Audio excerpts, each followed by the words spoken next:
नमस्कार मित्रांनो, मी अतुल आणि आपला मित्र उपेंद्र मित्ररंगामध्ये आपले पुन्हा एकदा स्वागत आहे. पुणेरी पाट्या हे पुण्याचं वैशिष्ट्य तुम्हाला ठाऊकच आहे. दणकट पायजमा आणि मुलायम बंडी ही जाहिरात ज्यांनी रिक्षावर पाहिलेली नाही तो पुणेकरच नव्हे. ही जाहिरात आहे सुप्रसिद्ध शालगर होजेरी यांची. यांच्या अनेक शाखा आहेत. हा व्यवसाय खूप मोठा आहे. मला सांगायला आनंद वाटतोय की या शालगर होजेरीचे तीनही बंधू श्रीकांत दादा, प्रशांत दादा आणि मिलिंद हे तीन उमवी आज आपल्या समवेत आहेत. आपण आज गप्पा मारायला सुरुवात करण्यापूर्वी ह्या तीनही बंधूंचं मी मित्ररंगतर्फे स्वागत करतो. नमस्कार. नमस्ते. नमस्कार. नमस्कार. नमस्कार सर्वांना. नमस्कार. शालगर होजेरी हे नुसते पुण्यातलं एक होजेरीचं दुकान नाहीये, तर ते एक मोठी संस्था आहे. ते महाराष्ट्रातल्या घराघरांमध्ये पोचलेलं मोठं नाव आहे. तर ह्याबाबत आम्हाला जरा तुम्ही सांगा. मुळातच आमचा व्यवसायाची सुरुवात आमच्या वडिलांपासून 1948 साली सुरुवात झाली. पहिली हातगाडी आमच्या वडिलांनी लावली ती नुवई शाळेच्या मागच्या बाजूला जी काकाकुवा मॅन्शन जी आहे त्या कॉर्नरला 1948 साली त्यांनी पहिली हातगाडी त्या ठिकाणी लावली. त्या याच्यापासून आमचा व्यवसायाच्या खऱ्या अर्थाने मुहूर्तमेढ रोवली गेली असं म्हणायला हरकत नाहीये. त्याच्या अगोदर वडिलांनी रस्त्यावर बसून जे निर्वासित लोक जे आले होते त्यांच्याबरोबरही व्यवसाय केला होता आणि त्या दिवसापासून हातगाडीपासून आमची सुरुवात झाली. हातगाडीच्या नंतर वडिलांनी एक खोकं घेतलं. साधारणतः डेक्कनच्या परिसरात त्यावेळेस त्यांना खोकं असं ज्याला आपण म्हणतो पुणे महानगरपालिकेचे आजच्या दिवशी खोके असतात ते खरेदी केलं आणि त्याच्यानंतर पुन्हा एकदा नुमोई शाळेसमोरच आमचा भाग्योदय जो आपण म्हणतो तो महाराष्ट्र होजेरी या दुकानातून चालू झाला. महाराष्ट्र होजेरी हे दुकान अवघं ज्याला आपण म्हणतो 2 फूट रुंदीला आणि असं 10 फूट असं अवघं 25 स्क्वेअर फीटचं दुकान पहिली सुरुवात आमची त्या ठिकाणी झाली. आणि याच्यामध्ये रस्त्यावर उभारून गिरायकांना आम्ही वडिलांनी आम्हाला केलेलं आमच्या नजरेसमोरच सगळं ते आठवतं. त्याच्यानंतर अनुषंगाने परत महाराष्ट्र होजेरीचं परत दुसरं दुकान ते आलं. ते पण सुदैवाने त्याच साईजचं होतं. त्याच्यानंतर वडिलांचा थोडासा अग्रेसिव्ह या सगळ्या गोष्टीमुळे आमची दुकानं दर 2-4 वर्षात एक अशा स्पीडने वाढत गेली. घ्यायची ते योग्य वाटलं तर ठेवायचं, नाही तर परत दुसरं नवीन चालू करायचं. अशा ह्याच्यामध्ये आमची ह्याच्या कालावधीमध्ये 3-4 दुकानं हळूहळू सेट केली. देसाई आंबेलेच्या शेजारी आम्ही जवळपास 1965 साली आम्ही त्या ठिकाणी आलो. त्याच्या समोर 1973 साली आम्ही शालगर होजेरी दुकान घेतलं आणि हा शनिवार चौक आम्हाला नंतर आमच्या उदयाला कारणीभूत झाला. बरोबर आहे. सुरुवातीला जो व्यवसाय केला हातगाडी होती किंवा अगदी तो कुठल्या प्रकारचा व्यवसाय होता, म्हणजे त्याच्यामध्ये तुम्ही काय विकत होते? तुम्हाला थोडंसं आश्चर्य वाटेल त्या गोष्टीचं. हो. सुरुवात त्या ठिकाणी टॉवेल, अंडरवेअर्स म्हणजे त्या काही पट्ट्याच्या अंडरवेअर्स होत्या आणि त्याच्या आतली लगोड हा आमचा मुख्य व्यवसाय होता त्यावेळेस. म्हणजे टॉवेल असे किरकोळ वस्तू ज्या डेली उपयोगाच्या लागायच्या तो वाढत गेला. परंतु आता तुम्ही तीनही बंधू या व्यवसायाची धुरा अतिशय यशस्वीपणे तुम्ही ही सांभाळत आहात. कारण आज आम्ही बघतो की हा जो व्यवसाय आहे एका हातगाडीपासून आज कितीतरी मोठ्या स्वरूपात उदयाला आलेला आहे. तर तुमचे नेतृत्व गुण कसे विकसित झाले याच्याबद्दल काय सांगाल? नेतृत्व गुण तर वडिलांनी दिलेले बाळकडूच म्हणायचं त्याला. आणि शनिवार चौक आणि मंडई व्यावसायिक शिक्षणाचं मोठं विद्यापीठ. बाळकडू देताना वडिलांनी वेगवेगळे व्यवसाय लहानपणापासून शिकवलं. काय बाबा, या राखीचा सीझन आला राखी विका, दिवाळीचा सीझन आला फटाके विका, मेणबत्त्या पणत्या विका. छोटे व्यवसाय शिकवत त्यांनी जे काही व्यावसायिक शिक्षण लहानपणापासून द्यायला सुरुवात केली. त्यातनं शिकत आम्ही पुढे त्यांच्या गुणांनी आणि मार्गदर्शनाने आम्ही पुढे येत गेलो. आणि मुळातच व्यवसायाची आवड लहानपणापासून प्रत्येक गोष्ट शांतपणे आणि चांगल्या पद्धतीने काही उदाहरणं देऊन वडील व्यवसाय शिकवायचे. उदाहरणार्थ म्हणायचे की बाबू गादी गरम करा. गादी गरम करा म्हणजे दुकानात बसून एक कट्टा ठिकाणी बसून ते व्यवसाय करा, त्याची जाण करून घ्या, त्याचा माहिती करून घ्या आणि तो व्यवसाय निष्ठेने करा. ही लहानपणापासूनची शिकवण आम्हाला तिघांनाही मिळाली आणि त्याला अनुसरून पुढच्या शनिवार चौकातल्या किंवा अप्पाळवंत चौकातल्या व्यवसायाला जोड मिळत गेली. तिथले अनुभव, त्या अनुभवानुसार एक एक पैलू पडत गेले. अनुभवानुसार व्यवसायात वृद्धी करत गेलो. त्याला नेतृत्व होऊन नाही म्हणता येणार, पण आमची ही पूर्वापार आणि वडिलांनी दिलेली देणगीच आहे. त्यातनंच आम्ही शिकत पुढे इथपर्यंत आलोय. म्हणजे एक प्रॅक्टिकल ट्रेनिंगच तुम्हाला मिळालं की जे कुठेही जाऊन मिळणार नाही, ते प्रत्यक्षात तुम्हाला लहानपणापासून अनुभवता आला. आमचे वडील कैलासवासी शंकरचा बाबाचा शालगर शंभाच्या नावाने ओळखले जायचे. बर. आणि आमच्या मातोश्री सुशांता शालगर यांचं अत्यंत मोलाचं योगदान आहे आम्हाला घडवण्यामध्ये. बारीक बारीक गोष्टी, शिकवणी किंवा पूर्वीच्या पद्धतीमध्ये राहताना काटकसर आणि व्यावसायिकता दोघांनी इतक्या उत्तमरित्या शिकवलेली आहे की शिक्षणाचा भाग आमच्या मातोश्रींनी म्हणजे आईनी आमच्या शिक्षणाचा भाग कधीही सोडायचा नाही या स्पष्ट भाषेमध्ये सांगितलेलं होतं की बाबा कुठल्याही वर्षी शिक्षण सोडायचं नाही, ग्रॅज्युएशन मिनिमम पाहिजे, शिक्षण मिनिमम पाहिजे. मातोश्रींनी आणि म्हणजे आई सुशांता आणि वडिलांनी तर व्यावसायिक जे पैलू आम्हाला दिलेले आहेत, व्यावसायिक शिक्षणाचा जे धडे दिलेले आहेत ते कधी कोणालाही उपयोगी पडतील अशीच धडे आहेत. ठिकठिकाणची मंडळी किंवा ठिकठिकाणचे व्यापारी वर्ग, आमचे नातेवाईक मंडळी यांना जर आमच्या पिताश्री आणि मातोश्रींच्या संदर्भात विचारलं तर त्यांना इतक्या त्यांच्याकडे प्रचंड आठवणी असतात की छोट्या छोट्या गोष्टींचं उदाहरण देताना त्यांना ती आठवण येतेच. बरोबर आहे, येतेच. आज 40 वर्ष झाले वडील निवर्तून, पण त्या 40 वर्षामध्ये देखील ही जे आमच्या आजूबाजूची मंडळी आहे त्यांना हमखास आमच्या आई वडिलांची आठवण येते आणि ते काही ना काहीतरी गोष्ट कुठं ना कुठेतरी एखादी प्रसंग आठवणींनी सांगतात.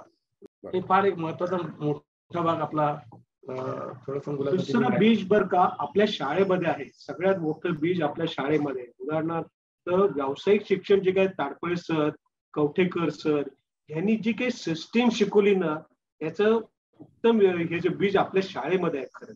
आणि आपल्या शाळेमध्ये ते शिकवलेले शिक्षण जगाच्या पाठीवर कुठेही शिकवले म्हणजे गेलेलं नाही. बहुतेक नारळीकरांनी ही पद्धत चालवली केलेली होती की आपल्याला आज मितीला चांगल्या रीतीने उपयोगी पडली आमच्या कुटुंबांना. अगदी बरोबर. आमच्या अनुभवांना पण आम्हाला शतशः धन्यवाद द्यायलाच हवेत, आमच्या गुरुजनांना पण द्यायला हवेत. त्याला अजून एक मी असे जोड देईन.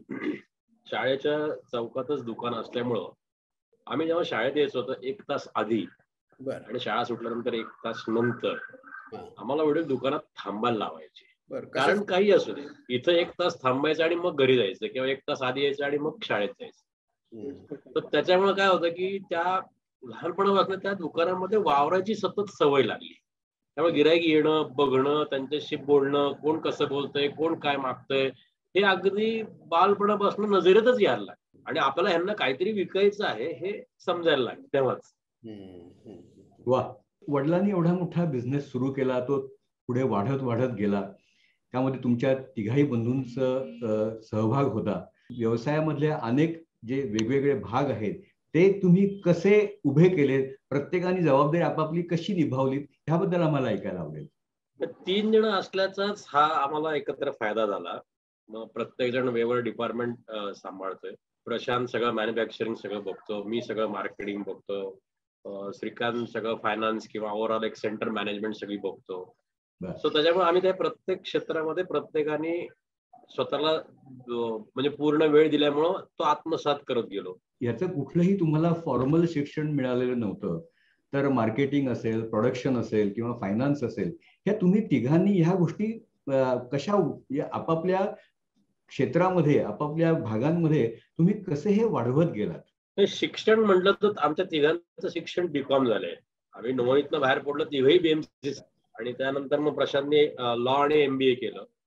श्रीकांतनी पण लॉ केलं, मी बिझनेस मॅनेजमेंटचा कोर्स केला. बसणं असल्यामुळे मार्केटिंग हे अगदी डोक्यामध्ये अगदी पक्क होतं. हे दणकट पायजमा आणि मुलायम बंडी हे घोषवाक्य खूपच पॉप्युलर झालं, खूपच प्रसिद्ध झालं आणि घराघरात पोहोचलं. तर याच्या मागची ही संकल्पना काय होती आणि ती कशा स्वरूपात ती अंमलात आणली गेली? त्याचं उत्तर मी देतो तुम्हाला.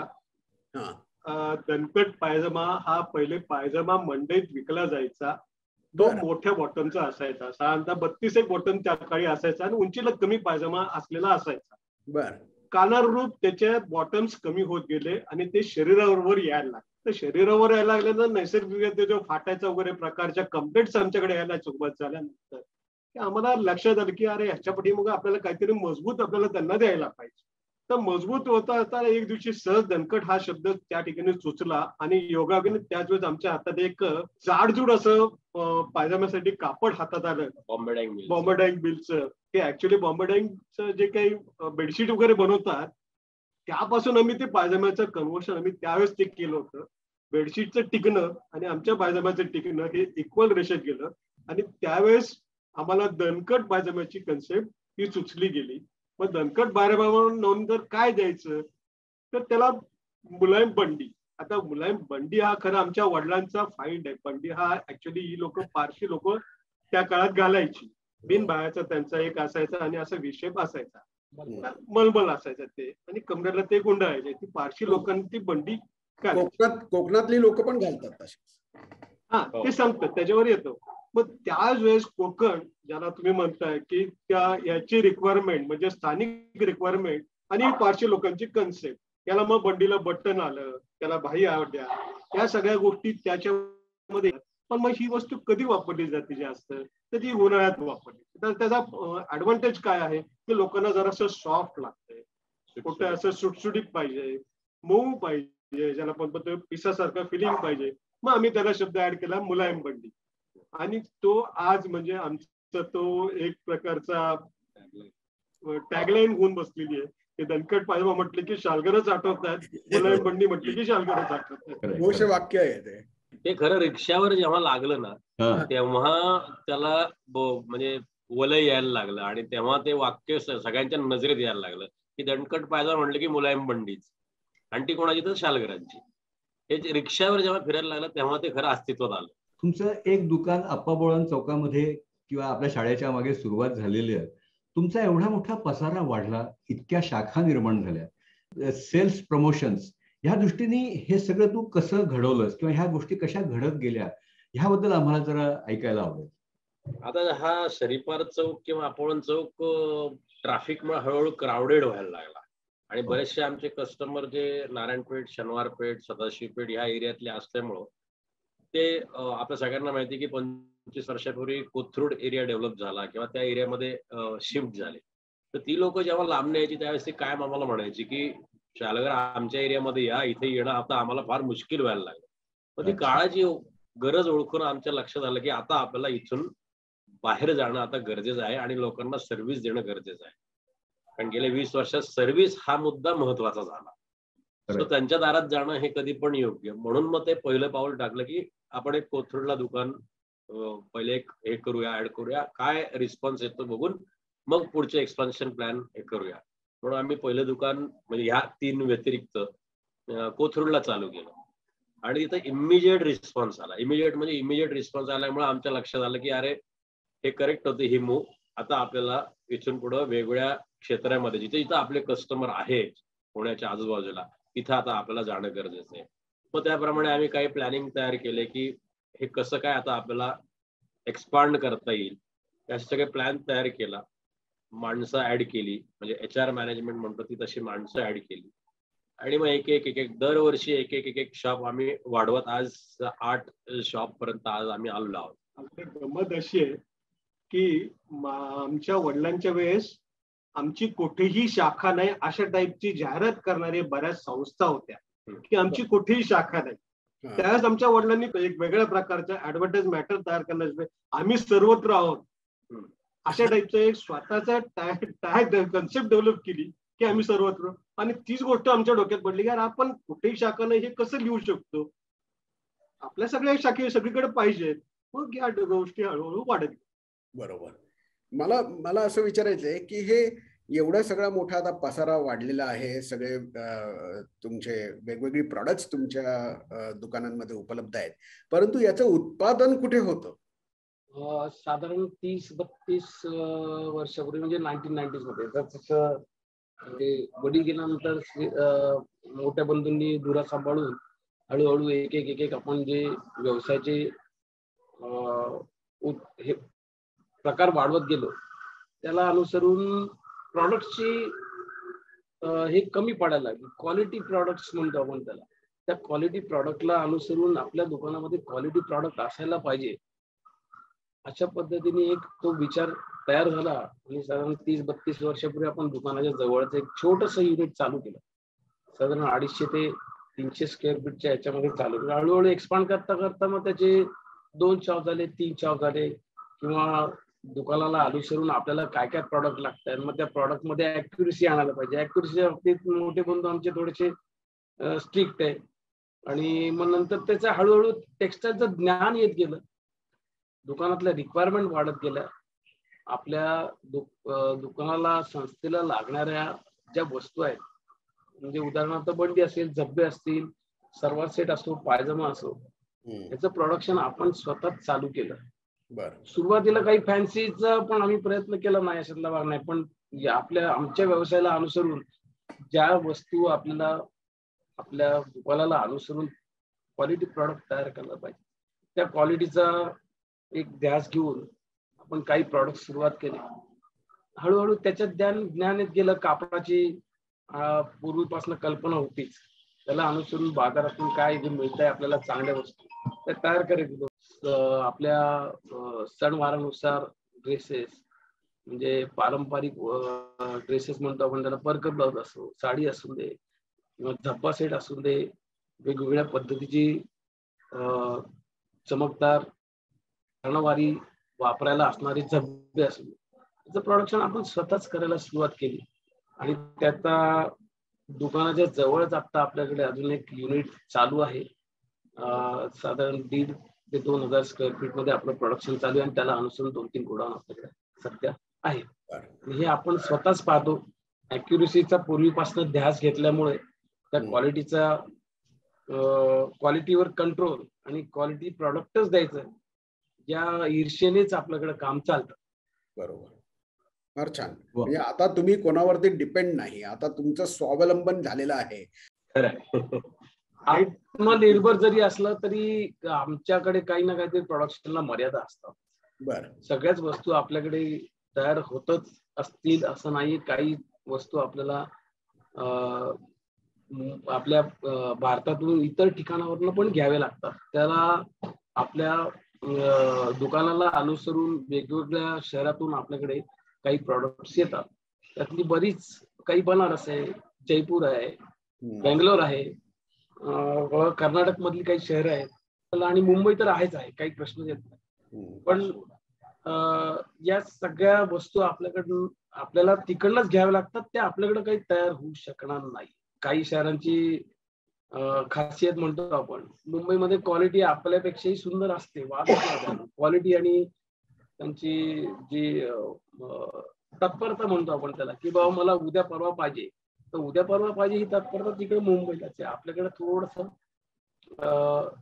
प्लॅनिंग करून आपण काम करतो, की 2-3 महिन्याचं प्लॅनिंग करून आपल्याला पुढच्या 4 महिन्यात आपल्याला ह्या प्रोडक्शन करायचंय. या पद्धतीने आपण ते प्रोडक्शन हँडल करतो आणि त्याप्रमाणे खरेदी चालू असते. उदाहरणार्थ आपण स्कूल युनिफॉर्म म्हणून, स्कूल युनिफॉर्मची तयारी आपण 6 महिने अगोदर करतो. त्याच्यानंतर स्कूल युनिफॉर्म झाल्यानंतर लगेच दिवाळीची तयारी करून आपण 2 महिन्यामध्ये ऑगस्ट पर्यंत आपल्या त्याची प्रोडक्शनची पूर्तता आपण तयार करून ठेवलेली असते. जसं पुढे रिक्वायरमेंट त्याप्रमाणे आपण काम करतो. बरोबर. अच्छा, छान.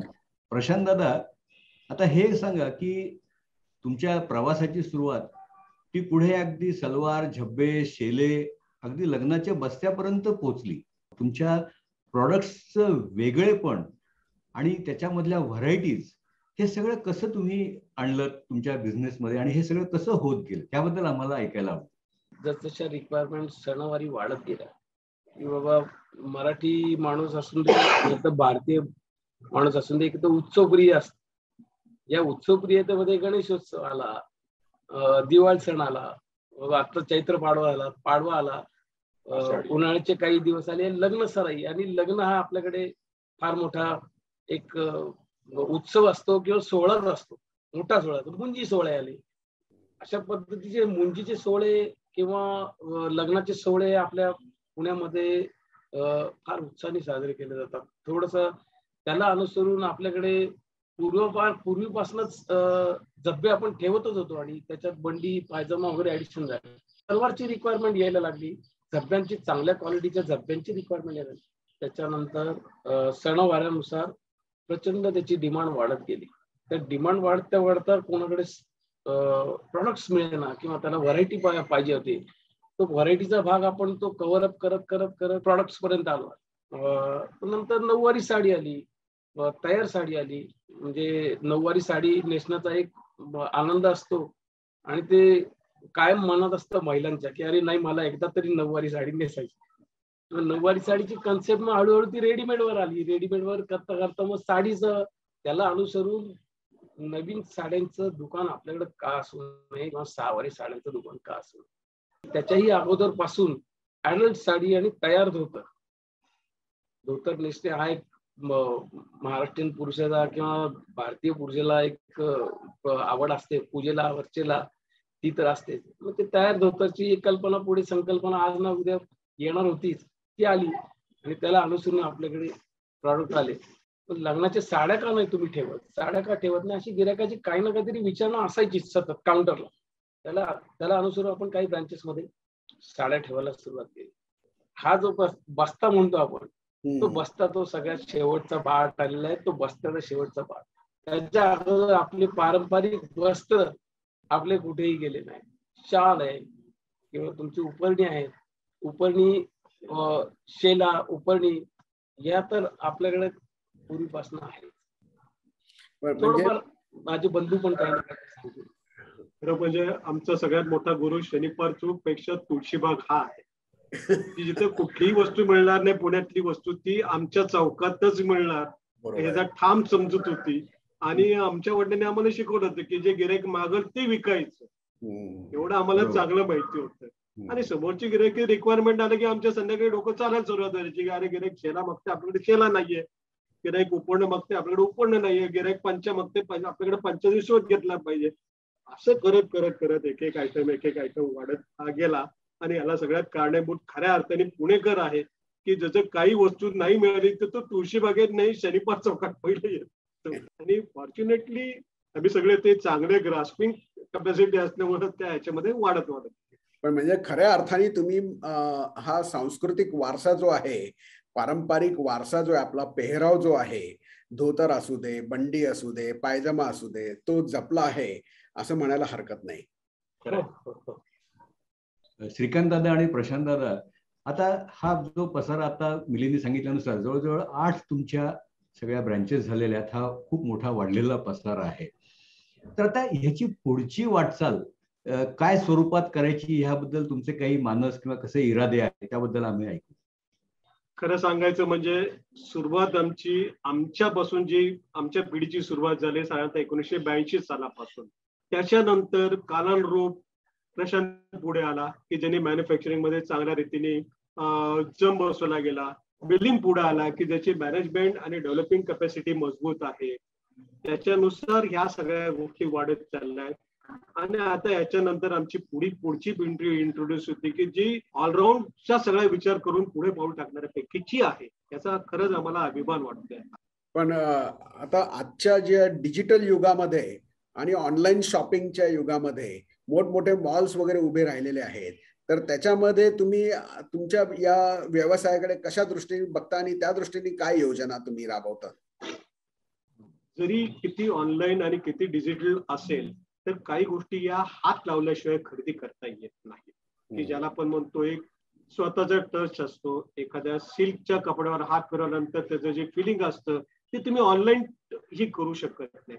जरी आम्ही ऑनलाईनचा व्यवसाय करत असेल तरी गिराईक आमचं जे काही येतं, आमचं जे काही लहान कस्टमर आहे, हात लावल्याशिवाय खरेदी नाही करू शकत असं आम्हाला अजून आमची भान आहे. पण आम्ही त्याच्यातून पण डिजिटल व्यवसायातून मागं नाही पडणार आहोत. डिजिटल व्यवसायाकडे मिलिंदचा चांगल्या रीतीने पुढाकार आहे आणि चालू आहे. त्याच्या ऑलरेडी आपली ऑनलाईन साईट आहे shalgar.co.in नावाने. हे आमचे सगळे प्रॉडक्ट आम्ही ऑनलाईन वरती ठेवलेले आहेत. आता जे आमचे नेहमीचे कस्टमर आहेत त्यांना माहिती असतं की शालगरांचं सोवळं म्हणजे काय, धोती म्हणजे काय, बंडी म्हणजे काय, त्यामुळे ते ऑनलाईन डायरेक्ट मागून घेतात. त्यांची ती चांगली सोय झाली. पण नवीन कस्टमरच्या दृष्टीने कसं होतं की अरे ही बंडी नक्की काय क्वालिटीची आहे, हे सोवळं नक्की काय सिल्क वापरलेलं आहे, हे त्यांना लवकर लक्षात येत नाही. फक्त मग विश्वासाने ते म्हणतात की अरे हे नाव पुण्यातलं आहे, शालगर, मागून बघा, त्यामुळे मागवलं जातं. आताही आम्ही ऑल ओव्हर वर्ल्ड सप्लाय आमचं चालू आहे. म्हणजे लंडन वरनं आम्हाला एन्क्वायरी येते, USA वरनं एन्क्वायरी येते, ऑस्ट्रेलियावरनं एन्क्वायरी येते. म्हणजे प्राऊड टू से दॅट की लेटेस्ट म्हणण्यापेक्षा गेल्या 15 वर्षांमध्ये गणपतीमध्ये ढोल लेझिमचे प्रकार वाढले. ते आपण सगळ्यांनी पाहिलं की पहिले ढोल लेझिम म्हणजे झांज आणि शॉर्ट आणि बनियनवर ढोल लेझिम चालायचे. पण 15-16 वर्षापूर्वी त्याला सफेद सलवार आणि सफेद कुर्ता असं स्वरूप दिलं गेलं. तर त्याची पण एक टॅगलाईन आम्ही 2005 साली बनवली होती, गणरायाचं स्वागत सफेद सलवार कुर्ता. ही टॅगलाईन पण वर आली की खरंच आहे, गणरायाचं स्वागत जर करायचं असेल तर सफेद सलवार कुर्ता घालावा. आणि आज आपण बघतोय प्रत्येक जण ते सफेद सलवार कुर्ता घालतोय. आणि ढोल लेझिमला म्हणजे आपल्या शाळेमध्ये ढोल लेझिम पथक होतं. तुमच्या काळापासून असेल, माझ्या मते 70 सालापासून माझ्या ऐकण्यात आहे ढोल लेझिम पथक, आणि आमच्या वेळेस पण ते होतं. तर आपली ढोल लेझिमची पथकं ही वेगवेगळ्या गणपती विसर्जनाला रिप्रेझेंट करायची. तर त्यांना आम्ही तेव्हापासूनच ते सफेद सलवार कुर्ते द्यायचो. आणि ते त्याचं प्रमाण ह्या गेल्या 15-16 वर्षामध्ये इतकं वाढलं की प्रत्येक ढोल लेझिम पथक आता सफेद सलवार कुर्ता मागतं. त्याचे रिफ्लेक्शन ऑल ओव्हर वर्ल्ड असे झाले की जिथं जिथं आपले मराठी संस्कृतीची लोक आहेत, ऑस्ट्रेलियापासून अमेरिकेपर्यंत, त्या सगळ्यांनी ढोल पथकं काढली आणि ते सुद्धा गणपती साजरे करतात तिथं. ते सुद्धा आपल्याकडनं सफेद सलवार कुर्ते मागवून घेतात. ऑनलाईनच्या माध्यमातून मग ऑल ओव्हर वर्ल्ड मधनं आम्हाला या सगळ्या एन्क्वायरी येतात. लहान मुलींचे परकर ब्लाउज आहेत, खणाचे परकर ब्लाउज आहेत, खणाचे फ्रॉक आहेत, खणाची साडी आहेत. हे टिपिकल जे आपले पारंपरिक वर्षानुवर्ष चालत आलेले जे प्रकार आहेत ते आम्ही आता आधुनिकतेने लहान मुलींना ते सजवून ते आम्ही देतोय. परकर जंपर बेबी साडी आहे, नववारी साडी आहे की जी मुलींना हौस असते. ती हौस आम्ही त्या मुलींची, खरं तर नाव शालगर होजेरी आहे पण आम्ही आलो पारंपरिक वस्त्राकडं. ते पारंपरिक वस्त्राकडे यायचं कारणच हे की ह्या एन्क्वायरी आम्हाला पहिलेपासून यायला लागल्या. मग आम्ही त्याच्यात हे एक एक गोष्टी ऍड करत करत करत आज पूर्ण पारंपरिक, अगदी तुम्ही लहान बाळापासून काही सांगा, बारशाला जे लागतंय ती वस्तू पासून ते लग्नाला नवरदेव उभा राहताना सुद्धा त्याच्या अंगामध्ये सोवळं आणि उपरणं आणि डोक्यावर आपली पुणेरी पगडी किंवा महाराष्ट्रीयन स्टाईलची पगडी किंवा फेटे हे सुद्धा उपलब्ध करून सगळे ठेवलेले आहेत. तर आपलं हिंदू सणाच्या दृष्टीने सगळं तयार करून ठेवलंय. बरोबर, अगदी छान सांगितलंस. आणि शालगर होजेरी या तुम्ही तिन्ही बंधूंनी भारतीय पारंपरिक पोशाख आणि संस्कृती जपली आहे. आणि जसं तू मगाशी म्हणलास की ती 7 समुद्रा पलीकडे पण पोहोचवली आहे. म्हणजे अप्रतिम, खूपच छान रित्या तुम्ही हे व्यवसाय वृद्धिंगत केलाय असं म्हणायला हरकत नाही. मला असं वाटतं की आता शुभंकर पण आलेला आहे इथे. पुढची पिढी इथे, तिसरी पिढी आमच्या व्यवसायातली इथे आलेली. वडिलांनी व्यवसाय चालू केला, आम्ही, आणि मग आता तिसरी पिढी. मी शुभंकर तुम्हाला करून द्या. नमस्कार. नमस्कार शुभंकर. हा शुभंकर, मिलिंदने सांगितलं की शालगर होजेरी मधली ही तिसरी पिढी आता पुढे येते आहे. आणि खरोखर ही अभिमानाची गोष्ट आहे की तरुण पिढीने आता ह्या व्यवसायाकडे त्यांच्या एका वेगळ्या दृष्टिकोनातून पाहायला सुरुवात केलेली आहे. तर तुझं ह्याबद्दल, ह्या बिझनेस बद्दल तुझं पर्स्पेक्टिव्ह काय आहे आणि तू कुठल्या दृष्टिकोनातून ह्या बिझनेसकडे पाहतोस, तो कसा वाढवायचा विचार करतोस, ह्याबद्दल आम्हाला ऐकायला आवडेल. ऍक्च्युली माझं शिक्षण झालं BMCC मधनच.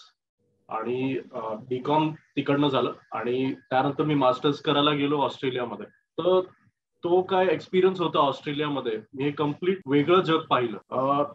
एक प्रकारचं स्पीड मध्ये डिफरन्स आहे. वी कॅन से की ट्रान्झॅक्शन स्पीड पण तिथं जरा फास्ट आहे. त्या लोकांची रिक्वायरमेंट, आपल्या लोकांची रिक्वायरमेंट ह्याच्यामध्ये जमीन आसमानचा फरक आहे. जे वर्ल्ड मी तिथं बघितलं त्याच्यामध्ये जे काय दुकाने बघितले, तो त्या प्रकारचा बिझनेस आणायचं, इकडे आणायचं हे माझी एफर्ट आहे. आपण ऍज पुणेमध्ये शॉप कसं, ऍडव्हान्स शॉप कसं होऊ शकतं, टेक्नॉलॉजी कशी अजून वाढवू शकतो शॉपमध्ये आणि कस्टमरला त्या टेक्नॉलॉजीचा फायदा आणि एम्प्लॉईजला आणि बाकीच्या सगळ्याच स्टेक होल्डर्सला त्याचा फायदा होऊ, अशी माझी जास्ती एफर्ट आहे. एक डिफरंट अप्रोच आहे. As you can see digital world मध्ये आपण आता जास्ती वावरतोय.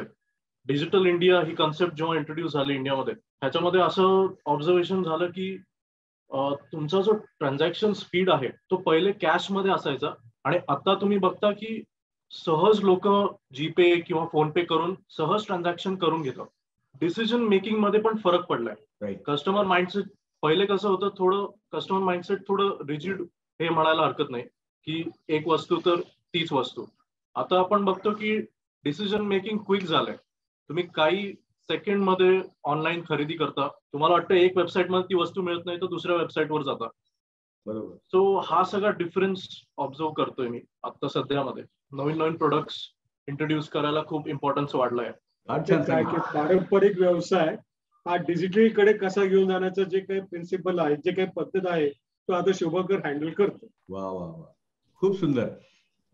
श्रीकांत दादा, प्रशांत दादा, मिलिंद तर आमच्या बरोबर आहेच आहे आणि नव्या पिढीचा प्रतिनिधी शुभंकर, आज आपण सगळेजण आमच्या बरोबर आलात, मित्ररंगामध्ये सहभागी झालात. आधीच्या पिढीची जी काही तत्व होती, त्यांचे जो स्ट्रगल होता तोही आम्ही पाहिला आणि आता शुभंकरची येणाऱ्या नवीन पिढीची ही जी संकल्पना आहे तीही आपण ऐकली. सगळे शालगर बंधू मित्ररंग तर्फे मी आणि उपेंद्र आपले आभारी आहोत. धन्यवाद. नमस्कार. आणि आणखी एक गोष्ट महत्वाची मला सांगायची, मलाही सांगायची, विशेष सांगा.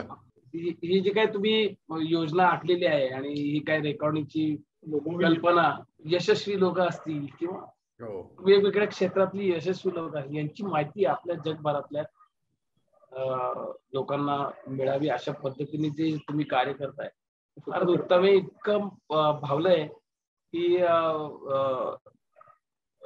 मजा आला आणि मस्त वाटलं. तुम्ही छान काम करताय.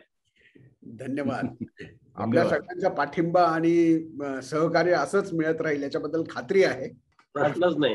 We are proud to be निमय्य.